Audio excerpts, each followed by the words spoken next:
Hello दोस्तों, नमस्कार। स्वागत है एक और नए वीडियो में। आज हम जिस कंट्री के बारे में जानने वाले हैं या जो कंट्री के बारे में आज आपको बताने वाला हूं, यहां पर ना सिर्फ आप लाखों रुपए महीने कमा सकते हैं बल्कि एक अच्छा लाइफस्टाइल जी सकते हैं दोस्तों। जी हां, अगर आप एक इंडियन हैं, बांग्लादेशी हैं, पाकिस्तानी हैं या श्रीलंकन हैं, चाहे आप नेपाली हैं और चाहते हैं कि आप महीने में लगभग 1.5 से 2 लाख रुपए का इनकम कर सकें, तो आज मैं जो कंट्री के बारे में बताने जा रहा हूं, इस कंट्री के बारे में एक बार जरूर सोचिएगा। जी हां, मैं बात कर रहा हूं दोस्तों सिंगापुर का। सिंगापुर भले एक छोटा कंट्री है, लेकिन इकोनॉमी के मामले में, इनकम के मामले में बड़े बड़े देशों को पछाड़ देता है दोस्तों। अगर इस देश के बारे में जानेंगे कि यहां हर एक बड़े एमएनसी कंपनी का हेडक्वार्टर्स है, तो आपको ताज्जुब लगेगा, लेकिन जी हां, यही हकीकत है। सिंगापुर भले ही साइज में छोटा है दोस्तों, लेकिन इकोनॉमिकली बहुत पावरफुल है दोस्तों।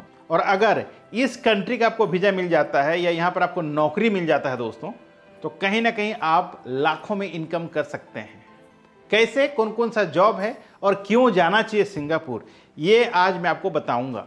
तो आज आपको मैं 5 ऐसे बेनिफिट्स बताऊंगा जिसको सुन करके आपको भी लगेगा कि आपको सिंगापुर ही जाकर सेटल होना चाहिए। जी हाँ, अगर आप इंडिया में काम कर रहे हैं, आपको सैलरी कितना मिलता है? लगभग 12 से 15, 15 से 20, 20 से 25 हज़ार रुपया। मैं बात कर रहा हूं उन सभी जॉब सीकर या युवाओं का जिनका उम्र अभी 20 से 30 साल के बीच है और आपका एक्सपीरियंस लगभग 2 से 4 साल का है। कितना सैलरी मिलता है आप लोगों को? वही ना, 15 से 20, 20 से 25, ज़्यादा से ज़्यादा 30, उससे ज़्यादा तो नहीं मिलता है अगर आप एक नॉर्मल जॉब कर रहे हो, ठीक है।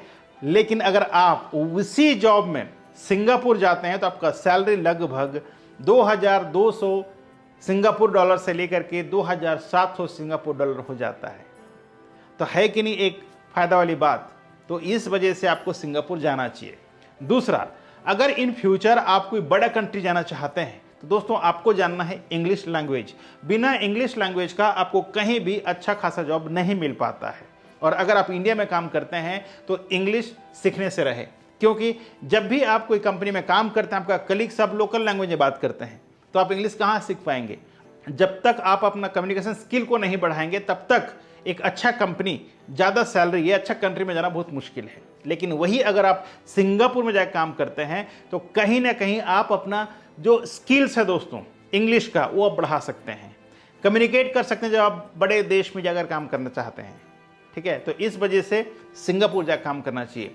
तीसरा, यहाँ का जो लाइफस्टाइल है दोस्तों, वो एक एडवांस लेवल का है, ठीक है। तो अगर आप यहाँ पर जाते हैं, बोलते हैं ना जैसा देश वैसा भेष, जैसे आप वहाँ पहुँच जाते हैं तो ऑटोमेटिकली आप भी उस हिसाब से ग्रो हो जाते हैं।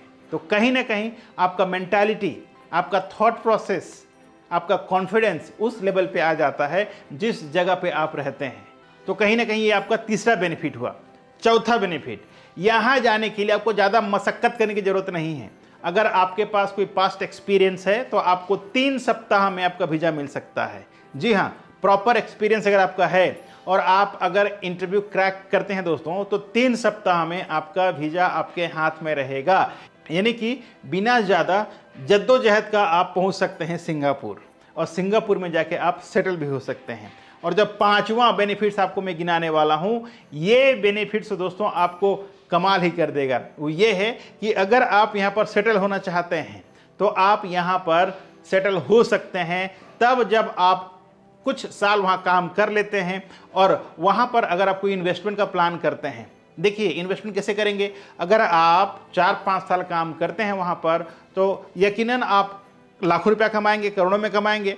फिर अगर आपका प्लान होता है भाई वहाँ पर सेटल होने का या कुछ बिजनेस छोटा मोटा प्लान करने का, तो आप वहाँ इन्वेस्टमेंट कर सकते हैं। और अगर आप वहाँ पर इन्वेस्टमेंट करते हैं तो कहीं ना कहीं आपको वहाँ पर पीआर मिल सकता है। तो ये 5 बेनिफिट आपको मैंने बताया है सिंगापुर जाने का। इसके बारे में आपको बैठ करके ध्यान से समझना है, सोचना है और फिर फैसला लेना है दोस्तों। क्योंकि अगर आपने सही समय में सही फैसला नहीं लिया तो कहीं ना कहीं आपका करियर किसी गलत मोड़ पे चला जाता है। तो आराम से बैठिए, दोबारा इस कंट्री के बारे में रिसर्च करिए, जो मैंने बताया आप लोगों को उसके बारे में रिसर्च कीजिए, उसके बाद प्लान करिए आपको सिंगापुर में जाना कितना बेहतर हो सकता है। नेगेटिव की बात करें तो मेरे नज़र में कोई नेगेटिव दिखता नहीं है, क्योंकि अगर हम नेगेटिव के पीछे दौड़ेंगे दोस्तों तो पॉजिटिव नहीं आएगा।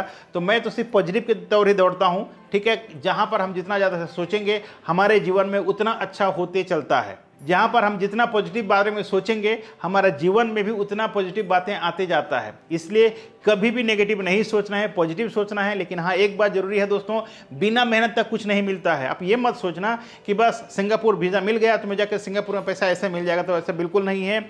आपको जा करके वहाँ पर भी कड़ी मेहनत करना है। बिना मेहनत तक कुछ नहीं मिलने वाला है। और आपको बात बता दूं कि सिंगापुर के जो लोग होते हैं दोस्तों बहुत मेहनती होते हैं, बहुत मेहनत करते हैं। हालांकि उनको देख करके आपको लगता होगा कि ज़्यादा मेहनत नहीं कर पाते होंगे, इंडियन ज़्यादा मेहनत करते हैं। ऐसा अगर आपको लगता है तो एक बार जाएं और ज़रूर देखें, उनके बारे में पढ़ें। वो बहुत ही मेहनती होते हैं और अगर आप जाते हैं तो उनसे आपको बहुत कुछ सीखने को मिलेगा, कैसे मेहनत करते हैं, कैसे ग्रो करते हैं। और यही वजह है दोस्तों कि दुनिया का बड़ी बड़ी MNC कंपनीज का हेडक्वार्टर अभी सिंगापुर में स्थित है। समझ गए आप? तो अगर आप प्लान कर रहे हैं सिंगापुर का तो इसके बारे में जरूर सोचिए और जहां पर आपका प्रोफाइल सुटेबल होता है वहां अप्लाई जरूर करें। बता दूं क्या क्या जॉब्स ज़्यादा डिमांड में रहता है यहाँ पर, तो वो है होटल इंडस्ट्री का। होटल में दोस्तों chefs, waiter, bartender, housekeeper, front office executive, sales and marketing, electrician, plumber, mason, building construction people, बहुत ज़्यादा रिक्वायरमेंट रहता है, ठीक है। इसके अलावा वहाँ पर पोर्ट है दोस्तों, तो पोर्ट में बहुत ज़्यादा काम होता है। हालांकि पोर्ट का काम बहुत ज़्यादा मेहनत का काम होता है, तो मैं तो सजेस्ट नहीं करता हूँ। लेकिन हाँ, जो उस टाइप का काम करते हैं तो भी वहाँ पर जाके अप्लाई कर सकते हैं। वहाँ पर बहुत डिफरेंट टाइप का वीज़ा होता है, वर्क परमिट होता है, एस पास होता है, ई पास होता है, ठीक है। तो इस टाइप का वीज़ा में आप जाकर के अप्लाई कर सकते हैं और वहाँ पर सेटल भी हो सकते हैं। साथ ही साथ लाखों इनकम करके आप अपना परिवार को सपोर्ट कर सकते हैं। आशा करता हूं आज के वीडियो के माध्यम से आपको बहुत कुछ इन्फॉर्मेशन मिला होगा सिंगापुर को लेकर के। अगर वीडियो अच्छा लगा हो तो वीडियो को लाइक, कमेंट, शेयर जरूर करें। अगर आप पहली बार चैनल पर आए तो चैनल को सब्सक्राइब कर लीजिएगा। तो आज के बस इतना ही। मैं अशोक कुमार साहू, करियर कोच, आपसे विदा लेता हूं आज के इस वीडियो से। मिलते हैं इसी तरह का एक और नए वीडियो में नए टॉपिक के साथ। तब तक के लिए आप रखें अपना ख्याल और मुझे दें इजाजत। Thank you so much. जय हिंद, जय भारत।